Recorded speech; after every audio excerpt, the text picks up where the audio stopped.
Part 1. Shadows in the Mirror. Chapter 1. The House on Whispering Hill. The old Victorian house loomed at the top of Whispering Hill, shrouded in an eternal twilight. Its cracked windows seemed like eyes that watched the tiny town below, and the townspeople often whispered tales of ghostly apparitions and eerie sounds. Few dared to venture near, but for Jenna Harper, the house held a macabre fascination. Jenna, a writer seeking inspiration for her next horror novel, had rented the house for the summer. As she stepped out of her car, she felt a shiver crawl up her spine. The house seemed to breathe, its wooden frame creaking as if welcoming her or warning her. With a deep breath, she grabbed her suitcase and headed inside. The air inside the house was stale, filled with the scent of dust and old memories. Jenna flicked on the lights, but they only dimly illuminated the grand foyer, revealing faded wallpaper and a winding staircase that led into darkness. Her footsteps echoed as she explored, each creak of the floorboards amplifying the silence. At the end of a long hallway, she found the study, a room lined with ancient books and a massive oak desk. A dusty typewriter sat on the desk, as if waiting for her. She ran her fingers over the keys, imagining the stories it had witnessed. Jenna settled into the leather chair, pulled out her laptop, and began to write. As night fell, the house seemed to come alive. The wind howled through broken window panes, and the old pipes groaned like phantom voices. Jenna's fingers flew across the keyboard, lost in the world she was creating. It wasn't until the clock struck midnight that she realized how late it was. Yawning, she decided to call it a night. Her bedroom was on the second floor, at the end of another long, shadowy hallway. The bed was a massive four-poster, draped with heavy velvet curtains. As Jenna settled under the covers, she noticed a large, ornate mirror on the opposite wall. Its surface was tarnished with age, but she could see her reflection faintly. Just as she was drifting off, she heard it, a soft whisper, like someone calling her name. Jenna sat up, her heart pounding. She listened, straining to hear over the wind, but there was nothing. She shook her head, telling herself it was just her imagination, and lay back down. But sleep did not come easily. The house seemed to shift and breathe around her, and the whispering grew louder. Jenna sat up again, her eyes fixed on the mirror. For a moment, she thought she saw movement, a shadow flitting across the glass. She stared harder, but it was gone. Shaking, she got up and crossed the room to the mirror. Her reflection stared back, pale and wide-eyed. She reached out and touched the glass, but it was cold and solid. With a nervous laugh, she scolded herself for being so jumpy and climbed back into bed. This time she fell into a restless sleep, filled with nightmares of dark corridors and faceless figures. The whispers followed her, growing louder and more insistent. When she woke, the morning sun was just beginning to filter through the curtains. Jenna sighed with relief and got up to start her day. Chapter 2.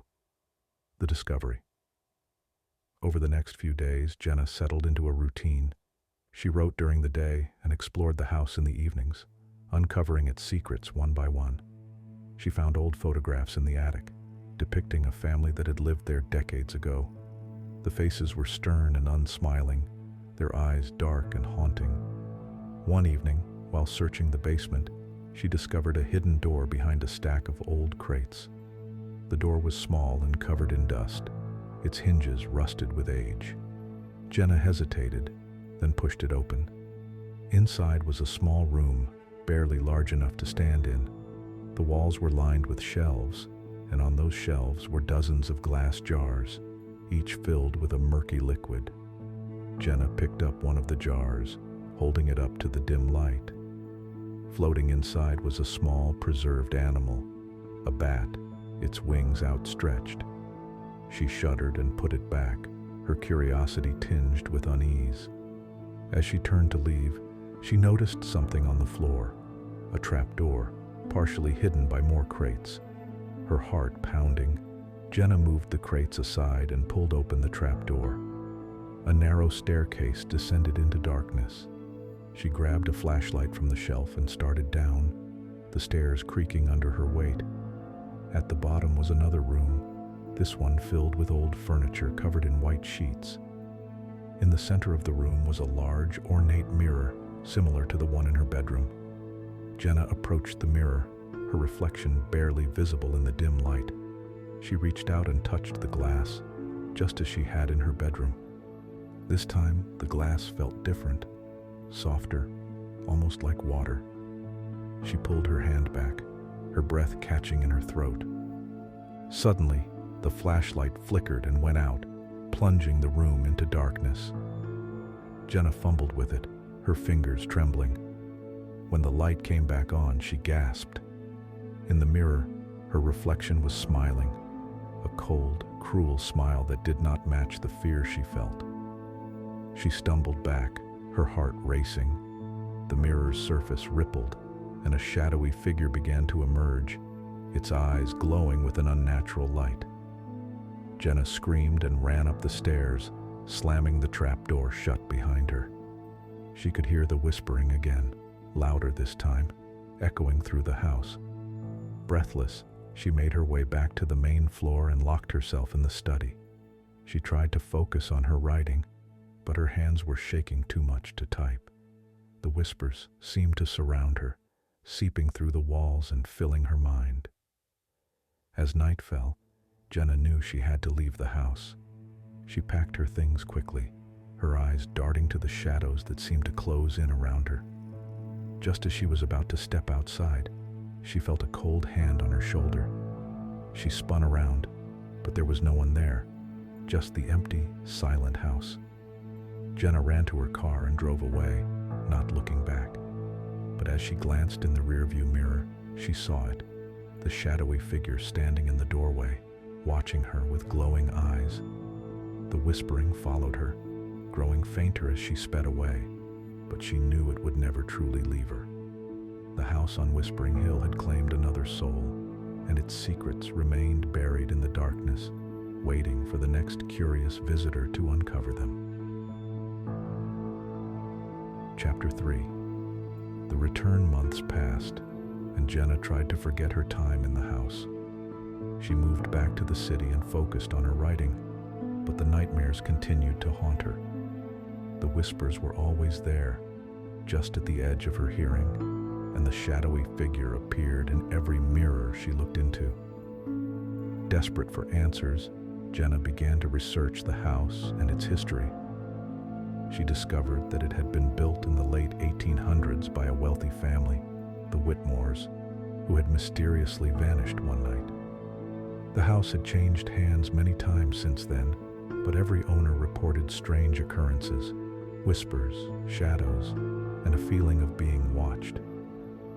Determined to find out the truth, Jenna decided to return to Whispering Hill.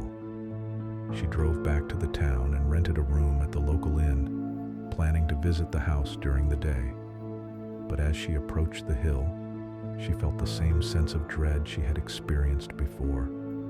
The house looked even more foreboding in the daylight, its windows dark and empty. Jenna took a deep breath and stepped inside, the air still thick with the scent of decay. She made her way to the basement, determined to face whatever was hiding there. The trapdoor was still open, and the narrow staircase seemed to beckon her. Jenna descended slowly, her flashlight flickering with each step. When she reached the bottom, she found the room exactly as she had left it, except for the mirror. The glass was cracked, and the shadowy figure was gone. Jenna approached cautiously, her heart pounding. She reached out and touched the glass, and once again it felt like water. This time, she did not pull away. She pushed her hand through the surface, feeling a cold, slimy substance on the other side. With a deep breath, Jenna stepped through the mirror. She emerged in a dark, twisted version of the house, the walls covered in a thick black mold. The air was heavy with the scent of rot, and the whispers were louder than ever. Shadows moved in the corners of her vision, and she felt eyes watching her from the darkness. Jenna explored the twisted house, her fear growing with each step. She found rooms filled with grotesque, decaying furniture and walls covered in strange symbols. In the study, she discovered a diary belonging to the Whitmore family. The final entry described a ritual to summon a powerful entity, promising eternal life in exchange for their souls. As Jenna read, the whispers grew louder, and the shadowy figure appeared before her. It was the entity the Whitmores had summoned, a creature of darkness and malice. Jenna realized too late that she had become part of its twisted game. The figure reached out, and Jenna felt a cold, crushing grip around her heart. She tried to scream, but no sound came out. The darkness closed in around her, and she felt herself being pulled into the void. Jenna Harper was never seen again, her disappearance just another mystery added to the legends of Whispering Hill. The house remained, waiting for another lonely soul to devour.